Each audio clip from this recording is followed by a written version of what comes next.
کس کی ہوگی جیت کس کی ہار، ٹرافی کا کون ہوگا حقدار، دنیا کرکٹ کا سب سے بڑا ٹاکرا آج ہوگا۔ ایک ہی ایونٹ میں دو روایتی حریفوں کا تیسری بار آمنا سامنا ہوگا۔ قومی ٹیم نے کمر کس لی، پریکٹس میں بھی جان لگائے گی۔ سنسنی خیز مقابلہ دبئی اسٹیڈیم میں ہوگا۔ سب کی نظریں پاک بھارت میچ پر لگ گئی۔ قومی کپتان سلمان علی آغا نے بھی ایشیا کپ ٹرافی جیتنے کی ٹھان لی۔ کہتے ہیں تمام تر توجہ اپنی کارکردگی بہتر کرنے پر مرکوز ہے، غلطیوں کو کم کرنے کی کوشش کریں گے۔ ایشیا کپ فائنل سے پہلے بھارت کو دھچکا، بھارتی دو کھلاڑی ان فٹ۔ ابھیشیک شرما اور ہاردک پانڈیا کریکس کا شکار۔ بھارتی بالنگ کوچ کے مطابق ابھیشیک شرما پاکستان کے خلاف میچ کے لیے دستیاب ہے۔ ہاردک پانڈیا کی میچ میں شرکت کا فیصلہ ڈاکٹرز کی رپورٹ کی روشنی میں کریں گے۔ وزیراعظم شہباز شریف اپنا دورہ امریکہ مکمل کر کے لندن پہنچ گئے۔ نواز شریف کو دورہ امریکہ اور امریکی صدر ٹرمپ سے ملاقات سے آگاہ کیا۔ برطانیہ میں موجود پاکستان کے ہائی کمشنر ڈاکٹر محمد فیصل اور مسلم لیگ نون برطانیہ کے صدر احسن ڈار سے وزیراعظم شہباز شریف کا استقبال ہوا۔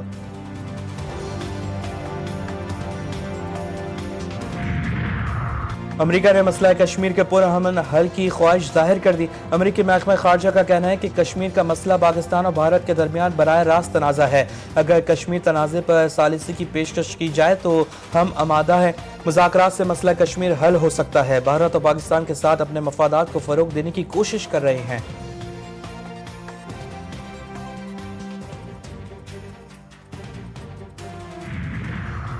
اور غزہ پر اسرائیلی حملوں میں شدت آ گئی، مزید 91 فلسطینی شہید، درجنوں افراد زخمی۔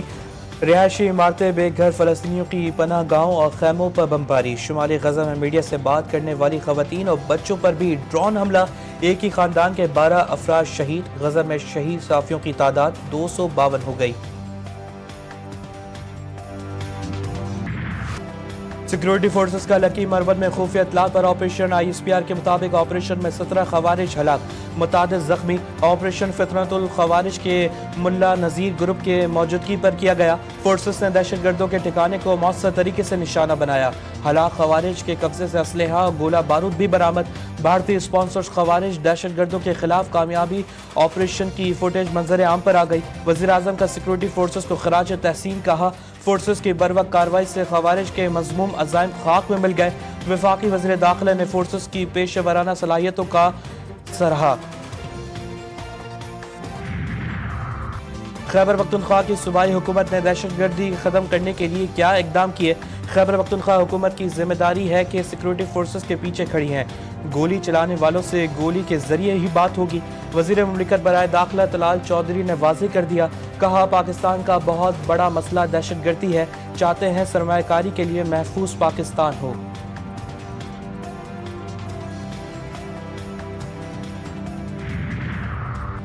پاکستان کام کر رہا ہے، باقی تنقید کر رہے ہیں۔ دفتر میں بیٹھ کر تصویریں بنانا آسان ہے، چپ کر کے کام نہیں آرام ہوتا ہے۔ وزیر اعلیٰ پنجاب مریم نواز مخالفین پر برس پڑی، کہا تنقید کرنے والے اپنے صوبے میں کام کر لیتے تو متاثرین سیلاب کا بھلا ہوتا۔ ملک کی تاریخ میں ایسا ہولناک سیلاب پہلے کبھی نہیں آیا۔ ستلج، راوی اور چناب میں تباہ کن سیلاب سے بڑی تباہی ہوئی۔ پنجاب نے ملک کی تاریخ کا بڑا ریسکیو اینڈ ریلیف آپریشن کیا، 25 لاکھ متاثرین کو محفوظ مقام پر منتقل کیا۔ انسانیت کی خدمت کے لیے ہم سب مل کر کوشش کریں گے۔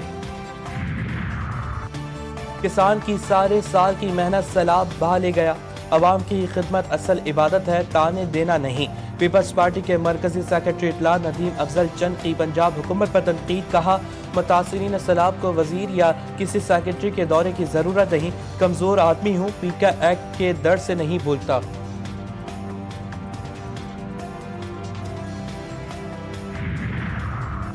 ندیم افضل چند، آپ اچھے خاصے انسان تھے، کچھ دنوں سے پتہ نہیں آپ کس ذہنی تناؤ میں ہیں یا جان بوجھ کر پنجاب کے بارے میں جھوٹا پروپیگنڈا کر رہے ہیں۔ وزیر اطلاع پنجاب عظمہ بخاری کا ندیم افضل چند کو جواب، کہا قرضے سے متعلق بے بنیاد خبر پر حقائق 26 اگست کو میڈیا کے سامنے شیئر کر چکی ہوں۔ اب اس جھوٹے پروپیگنڈے کو دوبارہ پھیلانا پیکا ایکٹ کے زمرے میں آتا ہے۔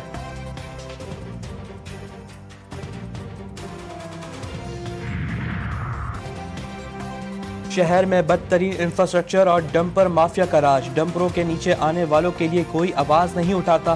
بارش میں شہر ڈوب گیا، میئر کراچی صرف ان سڑکوں پر کھڑے دکھائی دیے جہاں پانی کھڑا نہیں ہوتا۔ ایم کیو ایم رہنما حیدر عباس رضوی سندھ حکومت پر خوب گرجے برسے، کہا کوئی ایک سڑک شہر میں ایسی نہیں جو گاڑی چلانے کے قابل ہو۔ سڑکوں کا جو حال ہے اس میں جل مغسی ڈیزرٹ ریلی اب کراچی میں کروائی جا سکتی ہے۔ تنقید برائے تنقید سے مسئلہ حل نہیں ہوں گے، ہمیں منفی چیزوں سے نکلنا ہوگا۔ میئر کراچی مرتضی وہاب کا مخالفین کو جواب، کہا جب تک کراچی والے ایک پیج پر نہیں آئیں گے کھینچا تانی چلتی رہے گی۔ جو پیسہ ہمارے پاس ہے عوام کے اوپر استعمال کریں گے۔ لوگوں کی تکلیف اور پریشانی کو حل کرنے کی ضرورت ہے۔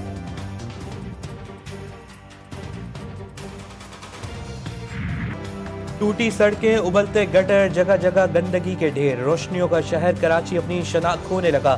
کراچی کے پوش علاقے بھی سندھ حکومت کی نااہلی کی نظر۔ مریر ہالٹ سے سپر ہائی وے جانے والی سڑک بھنڈرات میں تبدیل، 3 ہٹی سے گرو مندر جانے والا جہانگیر روڈ کی کئی سال سے ٹوٹ پھوٹ کا شکار۔ لالو کھیت سے حسن اسکوائر جانے والی سڑک کی صورتحال بھی خراب، خندق نما گڑھے اور گندے پانی سڑک سے گزرنے والوں کے لیے کسی امتحان سے کم نہیں۔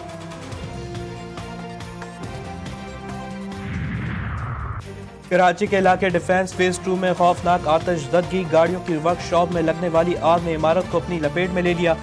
زخمی 2 خواتین دم توڑ گئیں، 10 افراد کو اسپتال منتقل کیا گیا۔ عمارت کی پہلی منزل پر فیملی موجود تھی۔ ترجمان ریسکیو کے مطابق آگ ممکنہ طور پر شارٹ سرکٹ کے باعث لگی۔ فائر بریگیڈ کی گاڑیوں نے آگ پر قابو پا لیا۔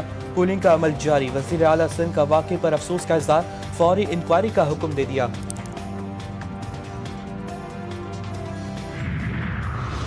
پنجاب اور سندھ میں سیلاب سے تباہی کے مناظر، حیدرآباد کے علاقے سرش نگر میں گھروں میں پانی داخل، کنڈیاروں کے مقام پر دریائے سندھ میں ایک ہی خاندان کی 3 لڑکیاں ڈوب کر جاں بحق، گوٹکی کے کچے کے علاقے سیلاب کے باعث مکمل طور پر زیر آب، ٹھٹا میں درمیانے درجے کے سیلاب نے کھیتوں کو اپنی لپیٹ میں لے لیا، کنڈ کوٹ میں پانی سطح کم ہو گئی، ہیڈ کنڈ سنگھ کے مقام پر پانی کی سطح میں کمی کے باوجود دریائے کٹاؤ کا خطرہ برقرار، بورے والا، منڈی، پٹھیا اور دیگر علاقے شدید متاثر، سینکڑوں گھر بہہ گئے، لوگ کھلے آسمان تلے بے یار و مددگار زندگی گزارنے پر مجبور۔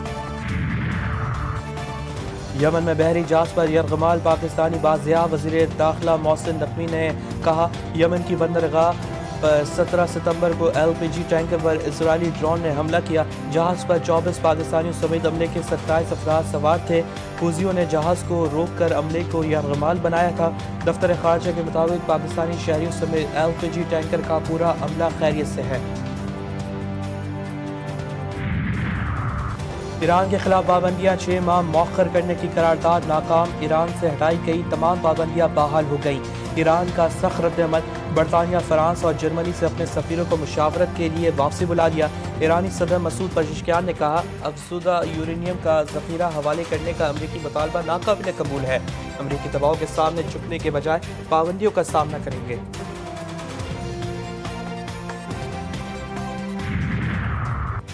صہیونیوں کی نیندیں حرام کرنے والے حزب اللہ کے سربراہ شہید سید حسن نصر اللہ اور شہید صفی الدین کی پہلی برسی تعزیتی اجتماع، لبنان کے دارالحکومت بیروت میں لاکھوں سوگوار امڑ آئے، علی لاریجانی کی زیر قیادت ایرانی وفد کی شرکت، ایرانی سپریم لیڈر آیت اللہ خامنائی نے اجتماع سے ٹیلی فونک خطاب کیا، شہید سید حسن نصر اللہ کو شاندار خراج عقیدت، کہا کہ حزب اللہ کے لوگ فتح حاصل کرنے تک مزاحمت کی راہ پر گامزن رہیں گے۔ حزب اللہ کے سربراہ شیخ نعیم قاسم نے کہا کہ قائد و مقامت کی شہادت سے دشمن سمجھتا تھا کہ حزب اللہ گھٹنے ٹیک دے گی، لیکن ہم کھڑے ہیں اور صہیونی دشمن کے خلاف آخری سانس تک مزاحمت کریں گے۔